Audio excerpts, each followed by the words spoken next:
Hello, how you doing? My name is Antonio. My page is Unapologetically Black, ADOS. I ask that you like and subscribe to the page so we can share this message. Today I want to talk about the lowering home ownership rate for Black Americans. We have to understand that home ownership rate is at a 50-year low. Home ownership for Black Americans is lower now than it was prior to the signing of the Fair Housing Act. So, as Black people, we have to understand and look at the challenges that we are facing as a people and what we are losing due to a lack of home ownership. African American home ownership falls to a 50-year low. After the fair housing legislation was passed in 1968 during the civil rights era, the Black home ownership rate increased for 30 years and reached nearly 50% in 2004. But all those gains have been erased in the last 12 years. The home ownership rate for Black households ended 2016 at 41.7%, near a 50-year low, according to the U.S. Census Bureau. Black home ownership hasn't been this low since the time when housing discrimination was legal. Equally troubling to advocates is a widening gap between Black home ownership and other majority ethnic groups. The Black home ownership rate is now 30 to 5 percentage points lower than non-Hispanic whites. 72%, 72.2%, and 22 percentage points lower than the national home ownership rate of 63.7%. It is also 4.6% points lower than the Hispanic home ownership rate, the group with the next lowest home ownership rate amongst the major ethnic groups, at 46.3%, as of year end 2016. Now ask yourself, why do African Americans who've been in America the longest have the lowest home owner rate in the country? One of the primary reasons is that we have the objective of getting out of our community. We do not have a desire to build up our community. This devalues our community from the start, and this mentality will not allow you to build up and invest in the community that you are trying to leave or escape from, where versus every other ethnic group in America attempts to build the community amongst their own. That goes from the Asians, the Vietnamese, the Chinese, the Koreans, the Sikh, the India, the Arabs, the and even Latinos. In every city, in every area you go to, they have their own communities, and they invest and develop in their own communities. If you have the mentality to leave your community, then you will not invest and build up your community. So of course you will stay in rubbish because everyone is working to keep you in those areas. The falling homeownership rate has deep social implications for future African American communities and neighborhoods, according to advocates. Home ownership is the number one way for African Americans to build wealth, said Ron Cooper, President, National Association of Real Estate Brokers. There are so many other things tied to it. NAREB is an African American led group that was founded in the 1940s to promote Black ownership and recently set a goal of creating 2 million new Black home owners within 5 years. Cooper acknowledges that target is highly ambitious. We lost $1 trillion worth of wealth that we must regain, Cooper said. For America in general, if 2 million Black homeowners bought homes, that rises the economy. America does well. Cooper said NAREB has been advocating for policy changes that will boost access to conventional Fannie Mae and Freddie Mac loans.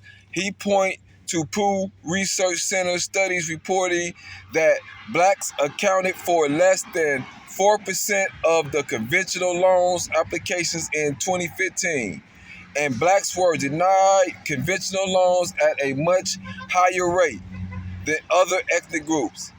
He also said the standard credit scoring systems are antiquated and unfair to minorities.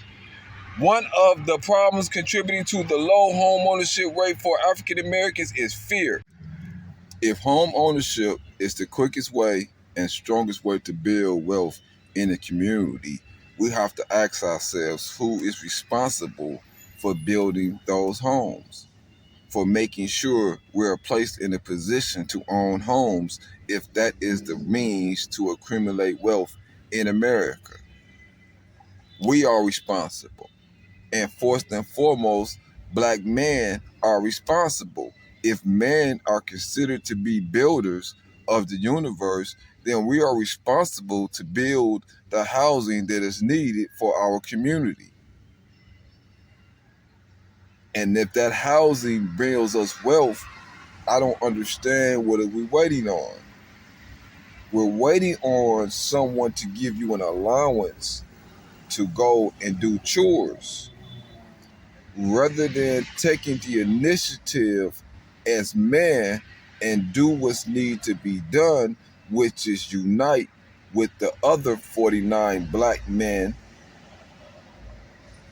pour your tools and fuels together, in this case $500 a piece, because 25,000 get you 5 properties from the city in Milwaukee. And we have 5 properties that we ourselves with our own hands will rebuild.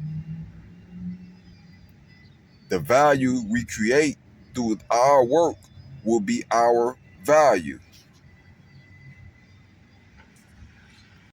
African Americans were primarily targeted for predatory lending a decade ago.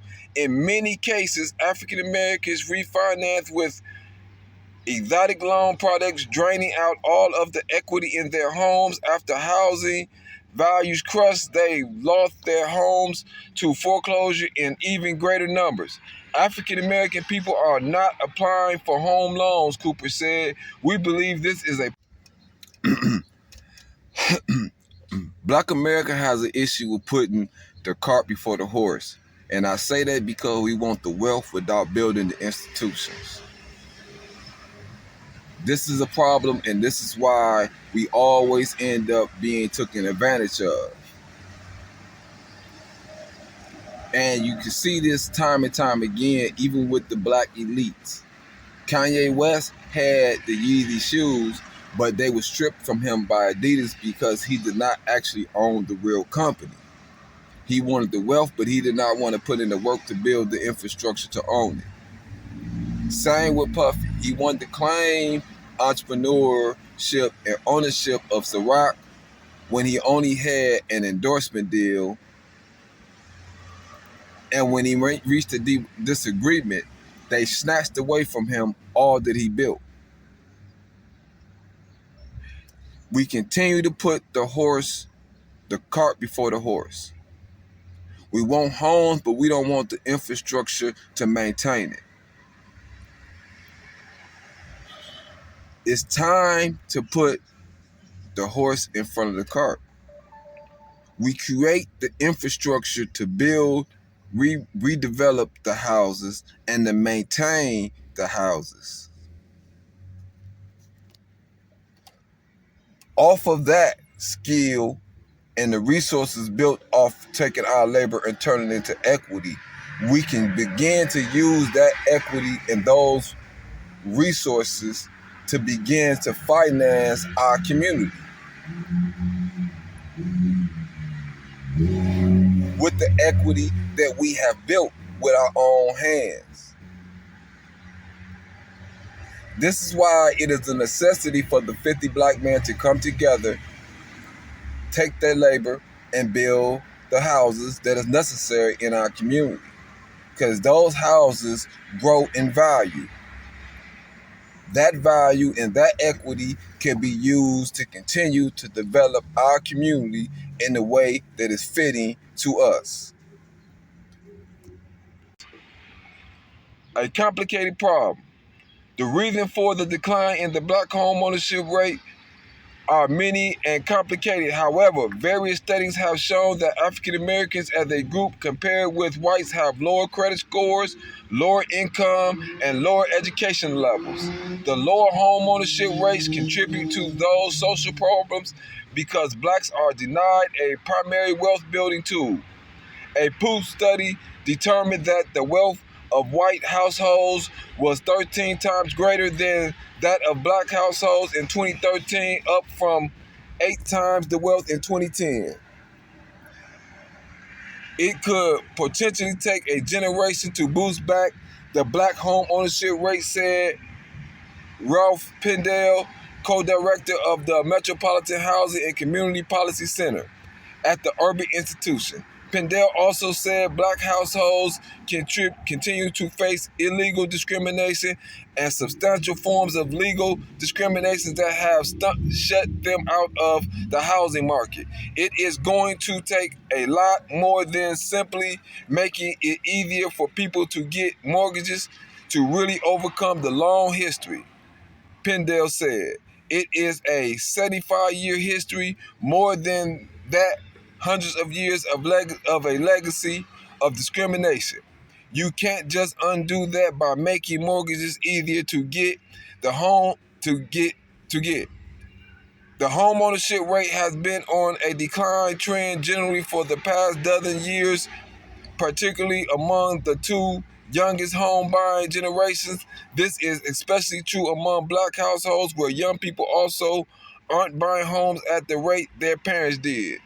All too familiar. See a house? I love this kitchen. Fall in love. Make an offer. I was like, oh my God, this is the one. I want this one. And then? And then my offer was declined.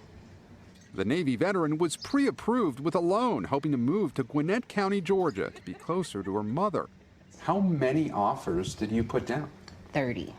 She was offering full asking price, if not more, but kept losing out to all cash offers. And while Tony doesn't know who the buyers were, the Atlanta area is one of the hottest markets for large financial firms, often backed by private equity, that buy up and rent out single-family homes. They're very aggressive. Their offers come in all cash. They come in sight unseen. So as soon as the house hits the market, you got an offer from them. Okay? And they're ready to close within a few days.